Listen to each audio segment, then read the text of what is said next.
PFI को गृह मंत्रालय ने 5 साल के लिए किया भारत में बैन। देश विरोधी गतिविधियों को लेकर किया गया बैन।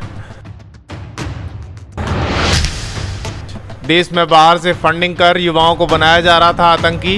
अब तक शाहीन बाग में 30, यूपी में 57, महाराष्ट्र से तकरीबन 10 लोगों को एटीएस और एनआईए ने लिया हिरासत में। गृह मंत्री अमित शाह की आधी रात पर फिर बड़ी कार्रवाई। पीएफआई के सदस्यों में मची हलचल।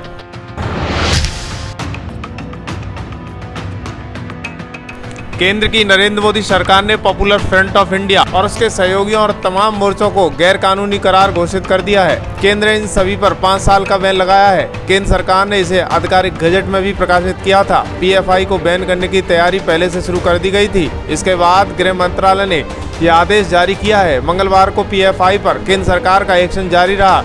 देश के 6 राज्यों में पीएफआई के विभिन्न ठिकानों पर कार्रवाई की गई है, जिसमें 90 से अधिक कार्यकर्ताओं को हिरासत में लिया गया है और इसमें तकरीबन पीएफआई के कई सदस्यों को अन्य जगहों से गिरफ्तार किया गया है। दरअसल हम आपको बताते चलें कि पीएफआई 2006 में इसकी स्थापना हुई थी। पीएफआई की स्थापना केरल में की गई थी।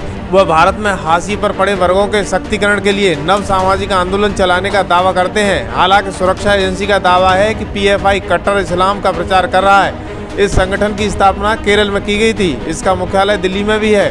दरअसल गृह मंत्रालय 5 दिन से एक्शन में आया है, जब से पीएफआई पर लगातार कार्रवाई हो रही है। कट्टर इस्लामिक प्रसार करने के आरोपों का सामना करने के लिए पीएफआई के खिलाफ इसी तरह की कार्रवाई 5 दिन पहले से भी की गई है। छापेमारी की कार्रवाई कर्नाटक, गुजरात, दिल्ली, महाराष्ट्र, असम, मध्य प्रदेश राज्य पुलिसों ने की है।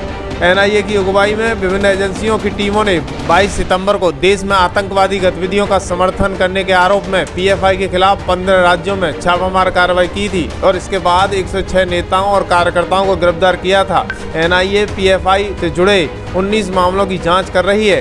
इसमें कई ताबड़तोड़ एक्शन हुए हैं। दरअसल संबंधित राज्यों की पुलिस ने अपने अपने इलाकों में मंगलवार को छापामार कार्रवाई की। अधिकारियों ने बताया कि छापामार कार्रवाई के दौरान पुलिस ने असम में 25, महाराष्ट्र में 4 और दिल्ली में 30 लोगों को हिरासत में लिया गया है।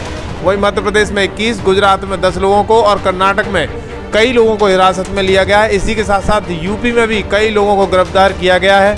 असम के अधिकारियों ने बताया है कि विभिन्न जिलों में पीएफआई के 25 कार्यकर्ताओं को गिरफ्तार किया गया है। इस वक्त की बड़ी खबर, अमित शाह ने एक बार फिर से बड़ी कार्रवाई आधी रात पर की है। इसके बाद पीएफआई में हलचल पैदा हो गई है। पीएफआई के सदस्य इधर उधर छुपना शुरू हो गए हैं। वहीं पीएफआई की इस बड़ी कार्रवाई से पीएफआई को बैन ही किया गया है, क्योंकि इससे पहले हम आपको बताते चलें कि पीएफआई एक सिमी गठन था, उसमें से कन्वर्ट होकर पीएफआई बना।